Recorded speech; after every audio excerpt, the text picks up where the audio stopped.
Ba yung tumatawag na yan? Yun na nga. Ay, nakikita. Ay, nakikita ba? Ayun, nakikita yan. Dumaan ako sa ng pag-uwi sa Davao. Pumunta ako sa moske. Dinaanan ko yung mga lalaki, pati yung mga anak, asawa, gumagawa ng alkansya. Di tinanong ko, pare ka ako, magandang hanap buhay sa Maynila, sa amin, sa Kabanatuan. Walang gumagawa niyan dun. Yun na nga, ginawa ko hanggang sa mga paling-paling sa una.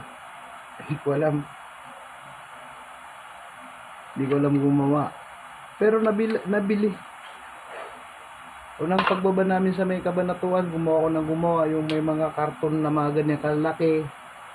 Isang ganyan lang. 20. Hindi tininda ko sa may Kabanatuan. 2 karton na malalaki. Nabinta kami ng mahigit 7,000 o 6,000 o 5,000. Yung nagkakamali. Baka may maganda to ah. Namuhunan na ako nang wala pa sa 1,000. Ayun nga, tinutuloy-tuloy ko na. Paano, pagka sa palengke ako naghanap buhay, nagpapatay ng iting, nagdala ako ng alkansya, may bumibili pa rin. Oh. Ika ka ng matatanda. Hindi daw mabibili. Ba't hindi mabibili? Hindi naman lahat ng tao hindi mag-ipon. Nag-ipon sila. Siyempre kapag ka mapagbiro sa masesto, may bibili na may bibili sa'yo. Ganun lang ang napuhan. Ganito, parang naglalaro lang. Nakaupo hanggat sa inaantay ko na makatulog dahil tulog na yung mga anak ko kanina. Sila ang naglalaro. Hindi nakatulog sila. Yan.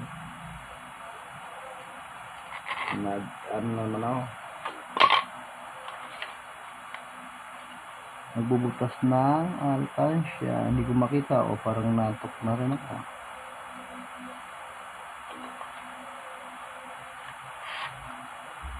Ayun. Mga ilang minuto, di tapos na isang butas lang.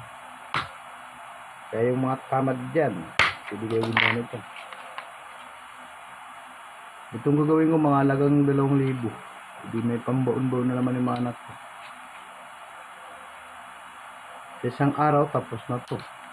O kaya bukas ng hapon kung hindi ko pupunta sa palengke tapos may kita naman ako ng pagkatininda ko. Minsan hindi mabili, minsan hindi. Ganun lang hanap buhay. Minsan may nag-order, ganun. Nahatid ko. Paling cutter lang siya, cutter.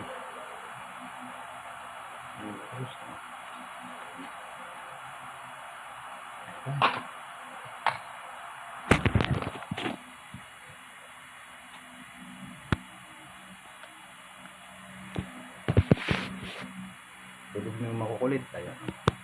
Anak kong 2, ayan. Na iniwan ng kanilang nanay. Sabi nila kung minumulto daw ako, hindi minumulto.